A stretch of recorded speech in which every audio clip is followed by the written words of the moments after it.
voudrais vous dire que notre état d'esprit, en venant à cette rencontre, est de pouvoir nous parler franchement pour faire avancer notre pays dans la paix.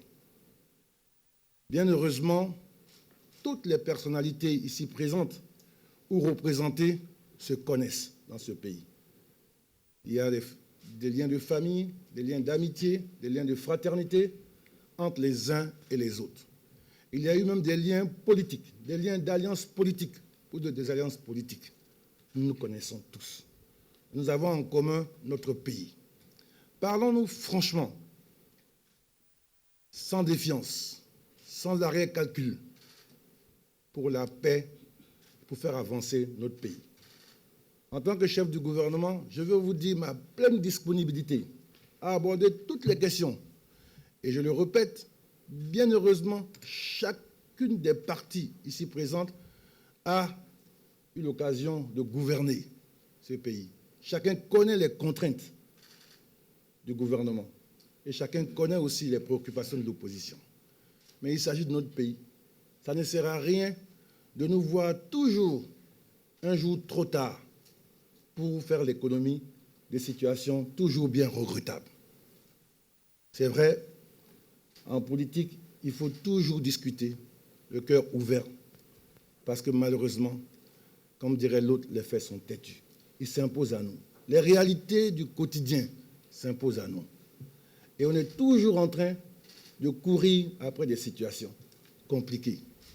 Parce que, bien malheureusement, ça ne peut jamais être la volonté d'une partie. Ça ne peut pas être, parce que moi je souhaite ça, que tout le monde doit s'aligner. Donc moi je vous invite, à l'occasion de ce débat, nous puissions nous élever et faire la preuve que nous regardons notre pays, nos populations, nos militants qui souffrent à chaque fois qu'il y a des crises, que nous regardons l'intérêt supérieur de la nation. Le gouvernement fera tout ce qui est dans son possible pour faire avancer les choses.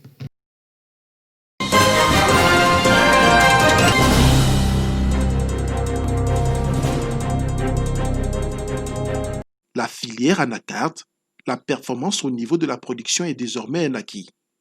La Côte d'Ivoire est premier producteur mondial de cajou avec plus de 800 000 tonnes. Voici maintenant le challenge de la transformation, passer de 10% à 50% à moyen terme. Relever ce défi de façon durable a fait naître une conviction. Que nous ne pouvons pas durablement transformer nos matières agricoles en nous basant uniquement que sur des technologies exogènes. Ce n'est pas évident. Une conviction assise sur un constat, les installations actuelles des unités industrielles du secteur de l'anacarde. Tous les équipements sont prêts achetés à l'extérieur, en particulier au Vietnam. Si tant est que nous n'avons pas la plus petite capacité de pouvoir fabriquer une pièce ici,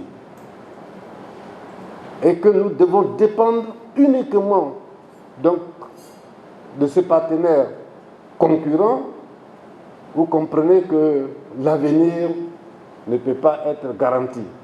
Pour garantir cet avenir, ces équipementiers locaux, ces fournisseurs de pièces de rechange et d'emballage, chacun selon sa taille, sont venus toucher du doigt les réalités de la transformation du secteur de l'anacarde.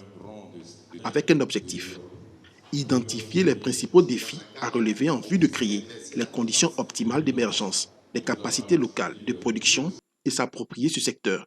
Un secteur d'activité qui était pour eux une chasse gardée des Asiatiques, Vietnamiens, Indiens. Mais on leur a démontré que c'était tout à fait à leur portée et que nous on comptait sur eux aussi pour jouer leur partition dans le développement de la transformation en Côte d'Ivoire. 48 heures diront, ces équipementiers locaux et transformateurs ont visité l'usine-école du CITA, centre d'innovation et de technologie de l'anacarde. Ils s'y sont parlé. Ils ont échangé dans les travaux en commission et lors des plénières.